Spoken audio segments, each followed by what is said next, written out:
बिस्मिल्लाहिर्रहमानिर्रहीम। रब्बि इश्रह ली सदरी वयस्सिर ली अमरी वहलुल उक़दतम मिन लिसानी यफ़क़हू क़ौली। अस्सलामु अलैकुम वरहमतुल्लाहि वबरकातुहू। कैसे हैं नाज़रीन? उम्मीद है जहाँ होंगे आप खैर आफ़ियत से होंगे। और आज मैं काफ़ी अरसे के बाद वीडियो बना रही हूँ। तबीयत ना ठीक होने की वजह से काफ़ी गैप आ गया वीडियो बनाने में।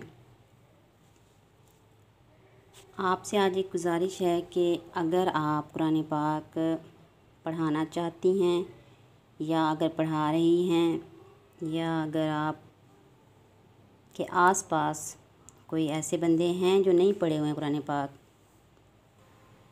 तो आप ख्वाहिश रखते हैं कि उनको पढ़ा दें, तो उसके लिए आप मेरा चैनल ज़रूर सब्सक्राइब करें ताकि आपको साथ साथ रहनुमाई मिलती रहे।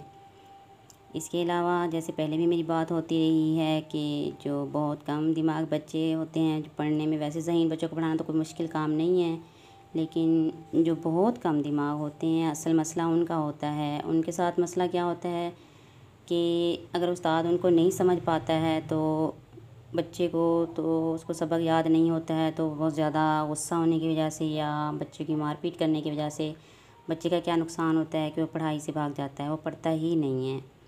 दूसरा मसला ये है कि कुछ बच्चे इतने इस तरह का दिमाग होता है कि उनको पढ़ाने के दौरान समझ नहीं आती है, तो बहुत ज़्यादा ये भी देखे हैं और सुने भी हैं।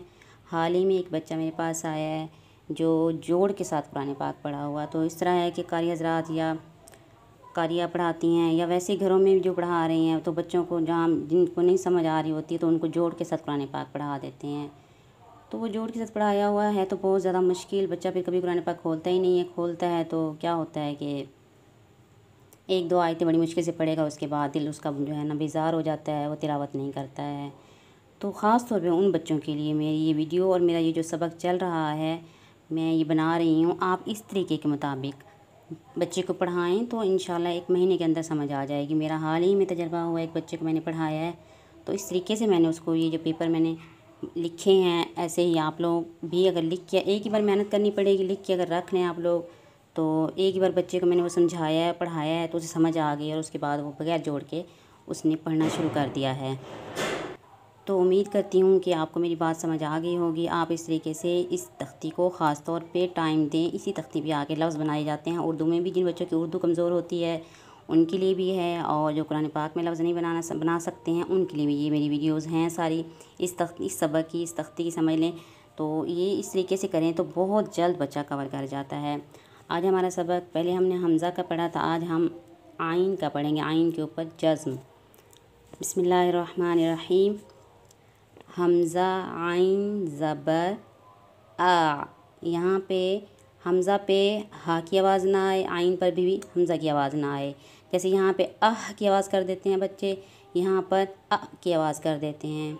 ये आइन वैसे बहुत मुश्किल से निकलता है, अगर मेहनत की जाए तो सही आवाज़ होती है, वरना बहुत बच्चों की नहीं भी हो पाती, जो बहुत कम दिमाग बच्चे होते हैं।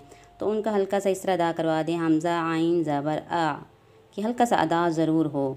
हमज़ा आइन ज़ेर ए, हमज़ा आइन पेश ओ, आ ए ओ।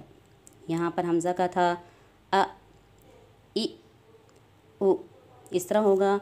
आइन का आ ए ओ दरमियाने हलक से आएगा, ये हलक के एंड में अदा होगा, ये दरमियाने हलक से अदा होगा।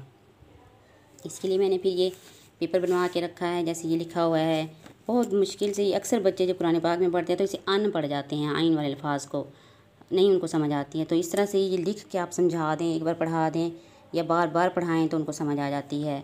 आ वा रा जा, ऐसे हो गया। ये ज़ेर में ए वे रे जे, इस तरह होगा। पेश में ओ वो रो। अगर इस तरह तमाम अल्फाज का पढ़ा के समझाया जाए तो बच्चों को ज़्यादा समझ आती है। वैसे रहमानी कायदे में या अक्सर कायदों में सिर्फ एक लफ्ज़ दिया होता है, उस बुनियाद पे बच्चे को कभी भी समझ नहीं आती है। जो कम दिमाग होते हैं तो उनके लिए ख़ास तौर पे ये अलग से मेहनत करें। मेहनत करने में कोई हर्ज नहीं है, मेहनत का फल ज़रूर मिलता है, और बच्चे बड़े शौक़ से पढ़ते हैं, इंटरेस्ट के साथ पढ़ते हैं। इसके अलावा एक और बात आपसे आज शेयर करूँगी कि जो बहुत छोटे बच्चे होते हैं और जो शरारती ज़्यादा बच्चे होते हैं, और जिनकी ज़बान साफ़ नहीं होती है उनके लिए। बच्चे मासूम होते हैं, लेकिन क्या है कि घरेलू घर में तवज्जो ना होने की वजह से कुछ उनकी ज़बान के जो अल्फाज गलत होते हैं, घर में नहीं रोका जाता, तो वैसे उनकी आदत हो जाती है। तो उनकी ज़बान को साफ़ करने के लिए बचपन से अगर बच्चा आपके पास आ रहा है, उसे प्यार मोहब्बत के साथ एक चीज़ समझाएं। बच्चे को एक तस्बीह रोज़ाना रात को इस्तग़फ़ार की पढ़ने की जो है आदत बनवा दें। वो आहिस्ता आहिस्ता बच्चे के अंदर एक तरह से इस्तग़फ़ार करने से अल्लाह पाक उसके दिल में नूर पैदा करता है, तो वो उस बच्चे की ज़बान साफ़ होना शुरू हो जाती है। ये मेरा एक तजर्बा है, मैंने आज़माया हुआ है। आप भी ज़रूर आज़माएं, साथ साथ बच्चे की तरबियत भी ज़रूर शुरू किया करें। एक कलमा तैयब की तस्बीह, फिर आहिस्ता से पहले 1-2 माह उसे इस्तग़फ़ार का आदी बनाएं, फिर उसके बाद कलमा तैयब का उसे आदी बनाएं, फिर आहिस्ता से एक दुरूद पाक की तस्बीह का आदी बनाएं। ये ज़िक्र भी अगर साथ साथ होता रहता है तो बच्चे का दिल भी, दिमाग भी और ज़बान भी पढ़ने में बहुत ज़्यादा खुलती है, बहुत ज़्यादा असर होता है इस चीज़ का।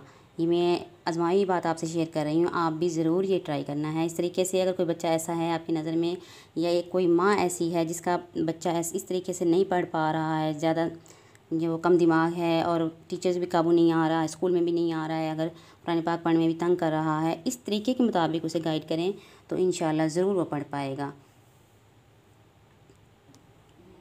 तो आज के में हमारे सबक में ये 3 अल्फाज को ख़ास तौर पे रखा गया है कि हमज़ा, आइन, और इसके अलावा मैंने हा का भी आपको पहले समझा चुकी हूँ कि हा में भी आह, बाह, राह ये आ जाएगा, और आइन में आ, वा, रा, जा ये आवाज़ होगी, और हमज़ा में हलक के एंड में अदा होगा ये अ, इ, उ। ये आपने सबक इस तरह से करना है, तीनों अल्फाज की इस तरह से समझ आती है, बच्चे को बहुत जल्द समझ आती है आप इस तरीके से समझाएंगे तो।